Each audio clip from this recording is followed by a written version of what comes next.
Okay, so deselect grid, there we go. Now, what I want to do is show you a couple more things with the path. So, junctions can also be a pain point for a lot of people. And I know I've shown you a couple things that weren't working exactly as they were planned to work here.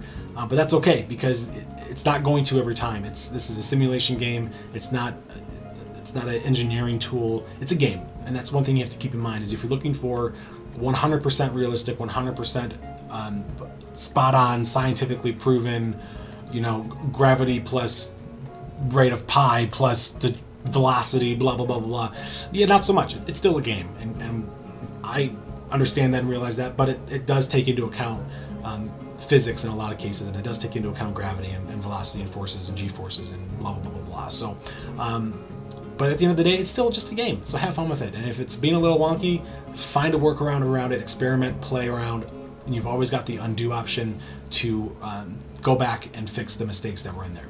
All right, so back to what we were looking at here was we have the railing on the ground. We're going to take that off, so it's back to how it was. And of course, we've got our width tool here that we can then make this to be wider. So what I want to do though is I want to show you kind of the junction capabilities within the game, which is really cool. So we're going to do a little point here. We're going to do left click to place, and we're just going to build this out like by 2, and then we're going to bring it around over here. Now, the junction, and we're just going to wrap it around like this. So as you can see, we can wrap it in like this. That's cool. It looks nice, and it'll probably work for our needs and what we want. And you can also see though that the corner here is a little different than what it is over here. That's more of a square corner. This one's more of a round corner, and we can fix that and we can edit it. But one of the really cool things within the game is the angle snapping or the path snapping tool, and how you can access that is hold down the Z key, Z as in zebra, as in zo. That's going to look very nice. And how you do that is, again, holding down Z.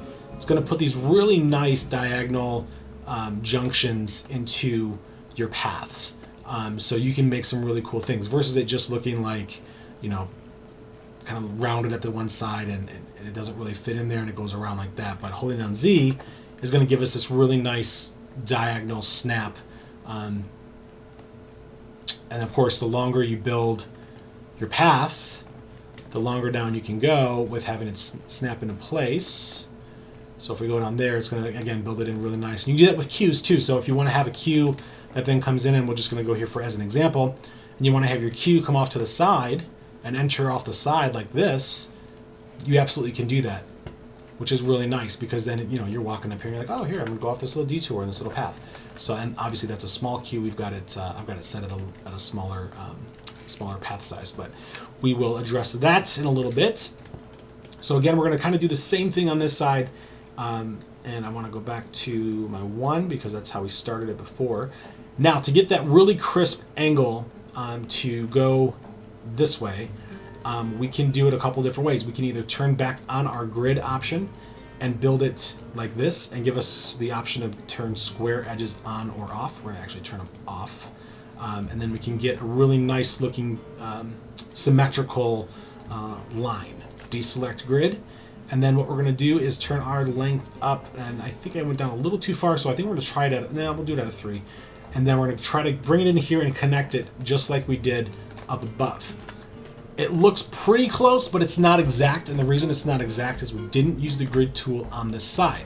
But you can see the differences. The differences are we've got more of a rounded, I'm going to turn the path off real quick so I can point. We've got a rounded corner here, which is nice, and if you're going for that rounded look, that's the way to do it. Or turning the grid function on is going to give you this really nice 90-degree, just boom, boom corner, and then of course we've got our more of a rounded curve going in back into our main path here. So if we want to have this look exactly the same, we've basically got to duplicate it. We've got to make it look exactly the same. So if we go into here like this, turn our path length down to 1, select our grid again. We're going to go right up here off of this tool. We went out 2, and then we just went down, and I think we went out to that many, to 2. And then we're going to deselect grid, turn our length back up to 3, go in here, hold down the Z key. Nope, we got to go one more. I forgot I went out that many, and we're turning this up to 3, and then we'll have it connect, holding Z again to go right in. So now we've got a perfect symmetrical area that we used by using the grid building function, which is really nice, and it'll definitely help with your symmetry and creating some really nice curves and angles within the game. So again, you can go through, and I wish there was a way, and I don't know if there is or is not, to get the railing on both sides, but I would like, for example, here just to have the railing on the left side, and I don't think that it's possible with a single path. Now, one way around that is we could place this down like this, just to show you a workaround that I have found for this type of scenario, and then go into our railing options, deselect railing, and then what we're going to do is we're going to come right out here, and we're going to build on the grid, and then we're just going to put on our square edges. Oops, square edges. And now, if we go back up here, so now it's going to allow us to have the fence just on the inside, and then of course back here on the outside. So if I wanted to put in, some vegetation, or something's kind of a structure in here, I have the option now to do that. And have it all fenced in and look really pretty. And on this side, maybe I don't want that. Maybe I want to put some shops over here, a bathroom or something.